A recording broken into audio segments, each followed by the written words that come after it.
Okay, so let's get into what some of these knives are and what they're used for. In the next video that I make, I'll demonstrate for you how to take care of your knives and how to sharpen your knives. Today's video, or let me just say this video, is just to identify what they are. You'll have all the knives that you will need in your toolkit, your Delgado toolkit. If you don't have a toolkit yet, there's a couple that you should have that I'll point out for you that are going to pretty much be necessary for you to be successful in this course. So, like I said, I have more knives out here. Let me see, there's 1, 2, 3, 4, 5, 6, 7, 8, 9, 10, about a dozen knives. You don't need that many. I can tell you in my career, this is the knife I use all the time. Okay, so this knife is called a chef's knife.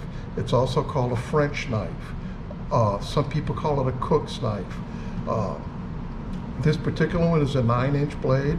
I put this one out to show you that this is a 10, it might be an 11, but a 10-inch blade. Different manufacturers measure their blades differently. This one is made by a company called Mercer. This is made by a company called Wusthof. It's a German knife. A few things, if you'll notice, this knife, I don't know if you can see it on here. I'll try to hold it up for you if you can. The little circle, it says NSF. Hard to do that and look at my phone at the same time to see what we got. But there's NSF on there. You should know what that means from your food safety and sanitation class. If you need just a prodding reminder, it's National Sanitation Foundation. They go through and inspect food service equipment and determine whether or not it's going to be safe to use or is the ideal safe to use product in a kitchen. That doesn't mean you can't use other ones. This knife right here, it's all scuffed up. I'll explain that to you in a little bit. It doesn't have that certification on there. Okay? The reason is that this one has riveted handles. No tools with riveted handles will pass that exam. It's perfectly sealed. Food and bacteria cannot get in between inside the handles. This is, we'll talk about the parts in a little bit, but these are the grips. This is the bolster that goes through, okay? I mean the tang, I said the bolster, the tang, T-A-N-G, like the drink that the space astronauts used to take. So, to use this knife, pick it up, to properly hold it, turn it flat, your index finger and your thumb right here.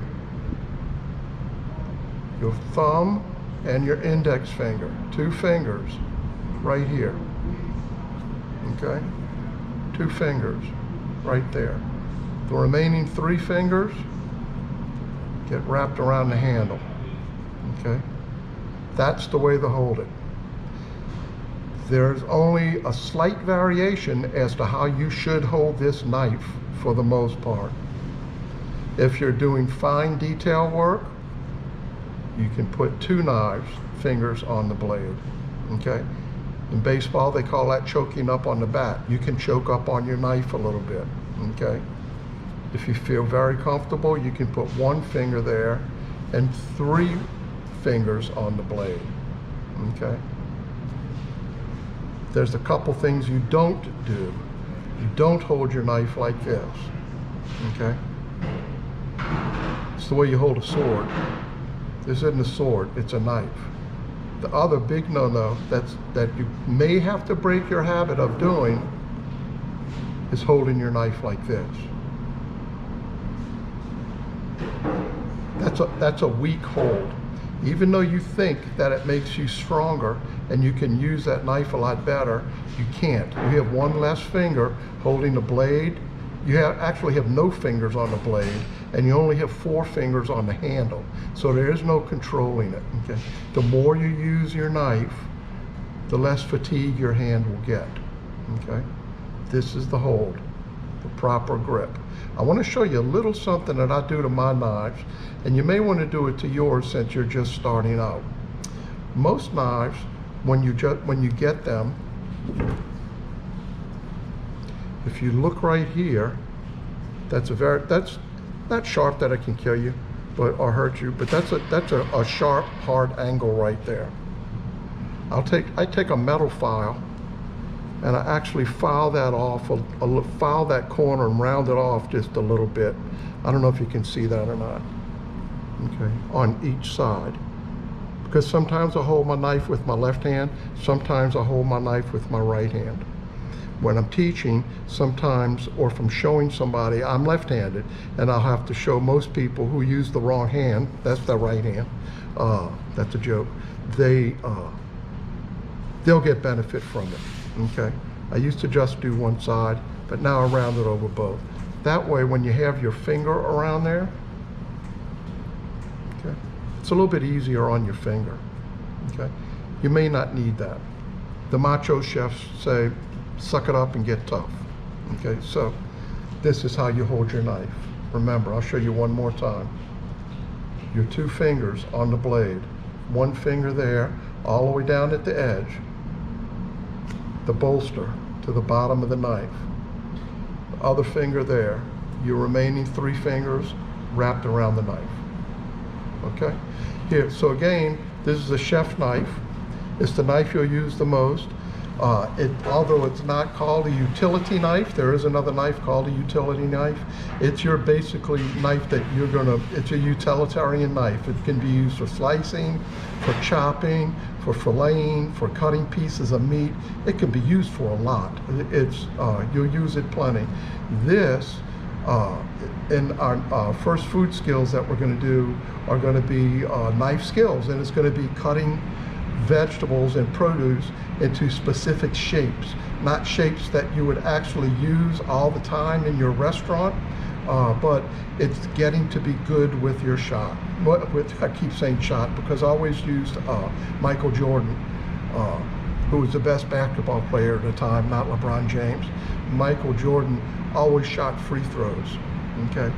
Man probably shoot free throws better than anybody ever lived, but always practice shooting free throws because he wanted that ball to be an extension of him. Your knife needs to be an extension of your hand. We'll get into that later. The other thing I'll tell you about your knives, if you notice on this one, I've got blue tape around the handle.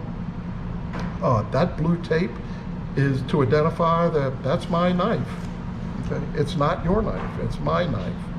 Okay, you want to somehow engrave your knives or put a colored tape around them. I've seen people, somebody who may know somebody who has a drill press, drill a hole through here, things like that, so that they'll know just by looking quick, hey, that's mine. I can tell you in over 25 years of teaching here, I can count on one hand the number of times that somebody's tools were actually stolen. It would take me many, many, many hands to identify the number of times people were accused of stealing their knives, and all of a sudden they show up or they turn up. So we are good at it, but just so that somebody doesn't confuse them with your knives, mark them or identify them. We do have a small engraving tool that you're welcome to borrow, that you can scratch your name into your knives on the side. I do have a few knives that have that, but I don't have them out on display right this second. I'll show that to you when I talk about knife care and knife safety. So let's move along. But I will show you, this one, if you see the blade, how it's all scuffed up and all dull. And this one's all even looks worse on that side. It's pretty ugly, huh? Do you want it? No?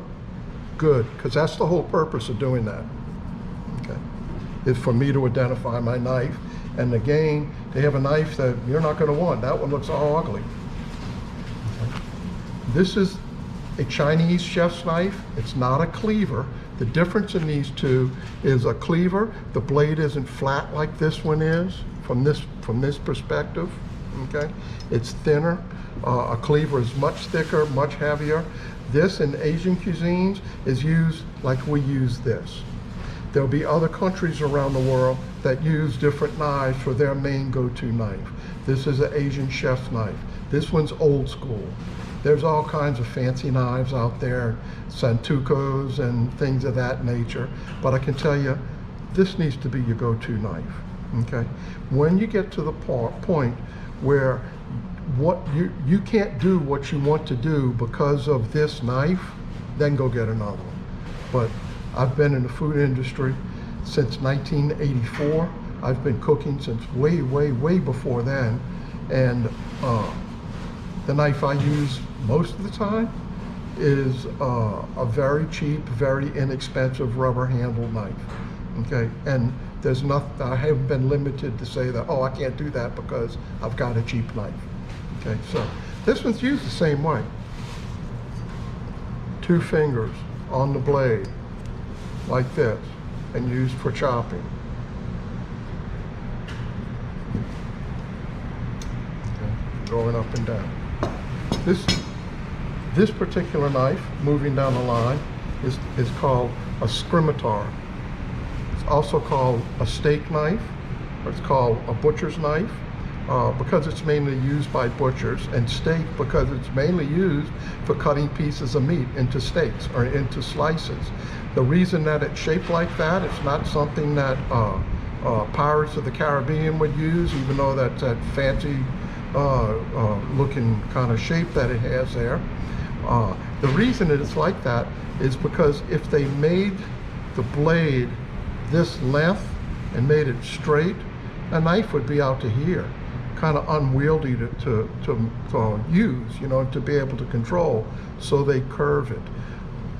It's a specialty knife.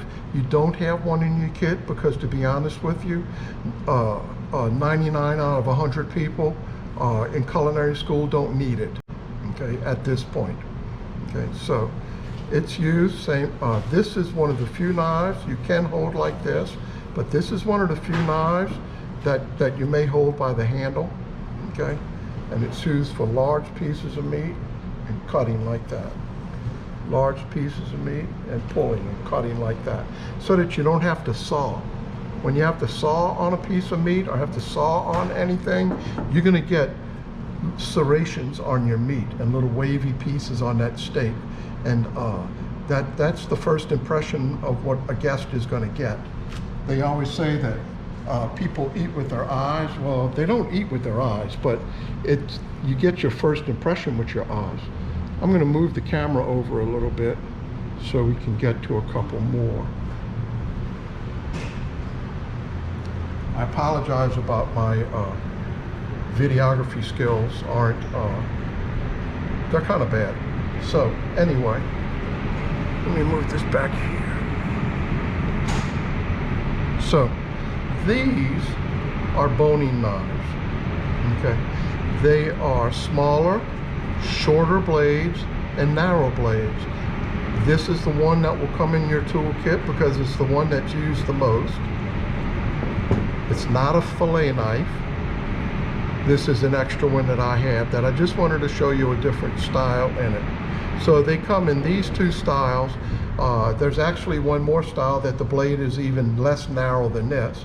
And each one of those 3 come in either a stiff blade or in a flexible blade.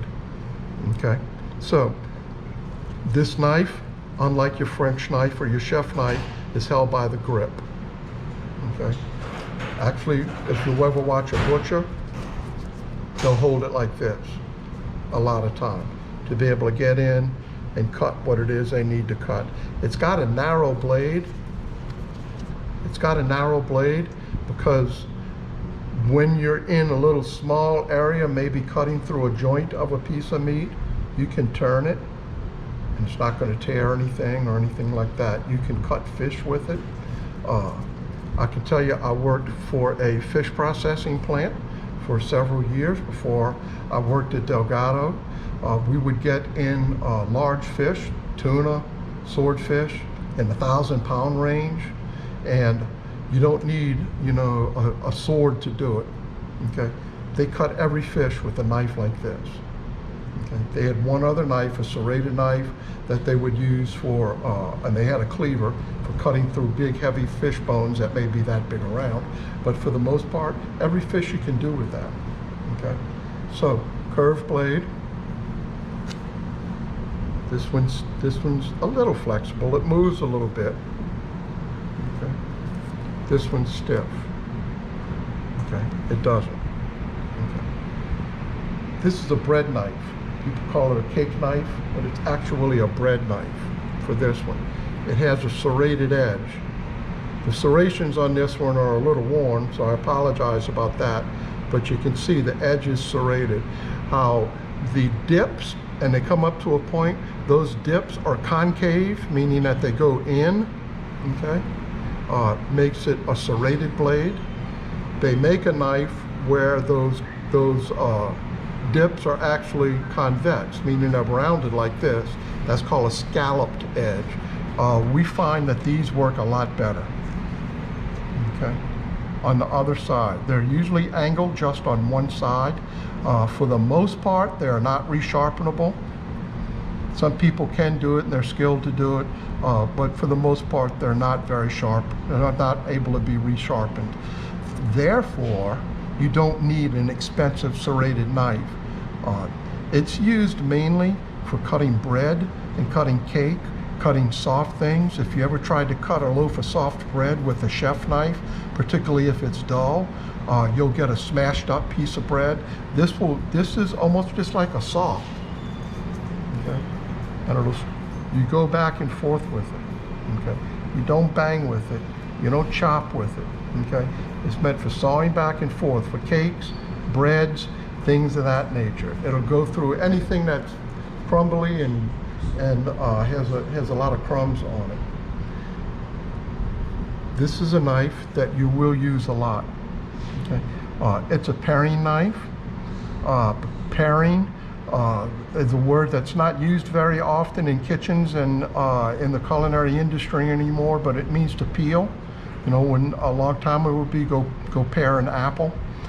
This knife is used for cutting small things, for fine detail work, and things like that. There is a knife that they make that's between these two in size. Okay, the blade is a little bit, it's not as narrow as this one, and it's not as wide as what this one is, and it's a little shorter. The blade is maybe 6 inches, 5 to 6 inches, and it's called a utility knife. Okay, I don't have one because I really don't use them that much. I could say I use either this knife or this knife for just about anything. Okay, so your paring knife is one of the other ones that there's multiple different grips. You may want to grip it like this. Okay, you may want to grip it like this. I've already used it just like this, where I'm cutting little fine detail work. Okay,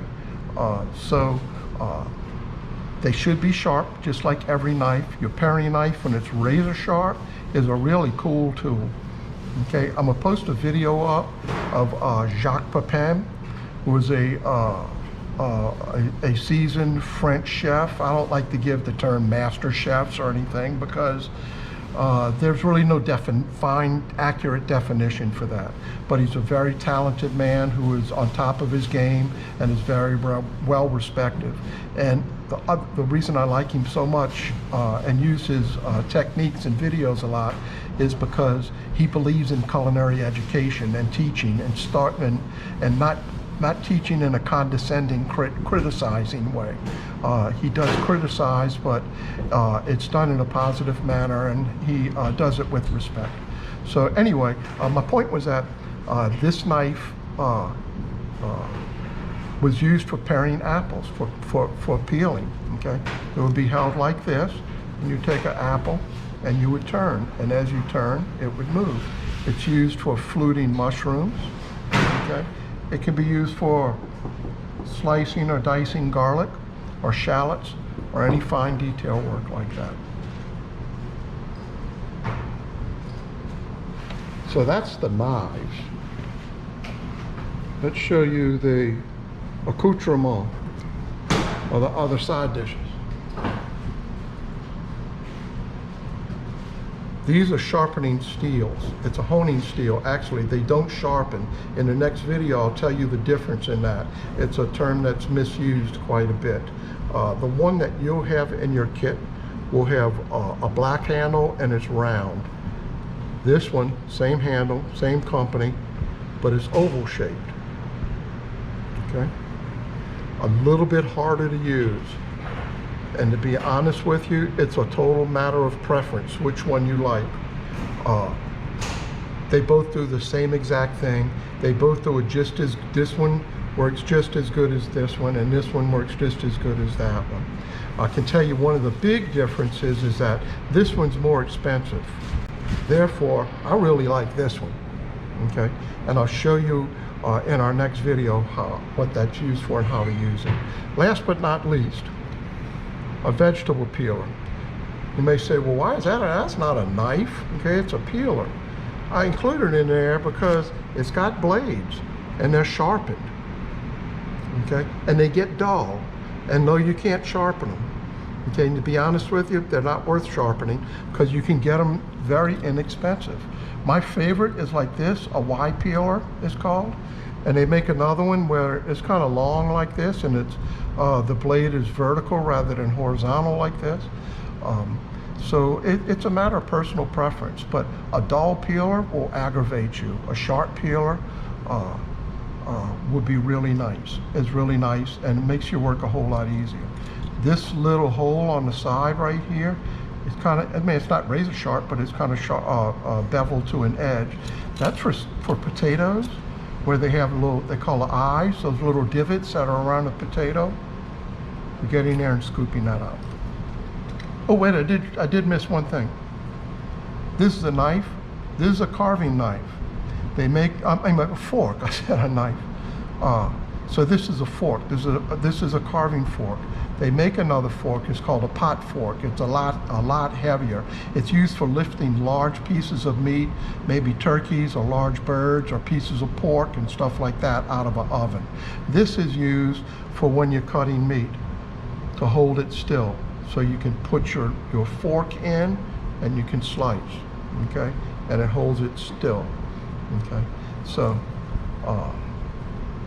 that's knives. That's a knife identification.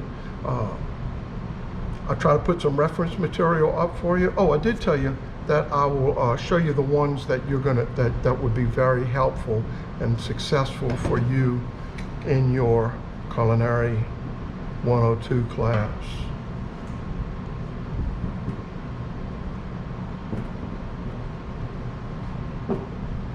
Everything that you'll need to do in that class you can do with these knives. A French knife, try to get one with a sharpened edge, not a serrated edge, not a Cutco, or not any of the real inexpensive cheap knives. If that's all you got, that's all you got. But please don't go out and buy a knife like that. You want knives with a sharpened edge, not any serrations, no matter how fine they are. A sharpened edge, a heavy blade, stainless steel, not shiny chrome, okay? This is actually high carbon stainless, not shiny chrome. A paring knife, a sharpening steel, and a vegetable peeler, okay? If by chance you don't have those, if you don't have the means to be able to get them for this class, please don't panic. Give me a call. You all have my phone number. Please just give me a call and we can talk about it. Thanks.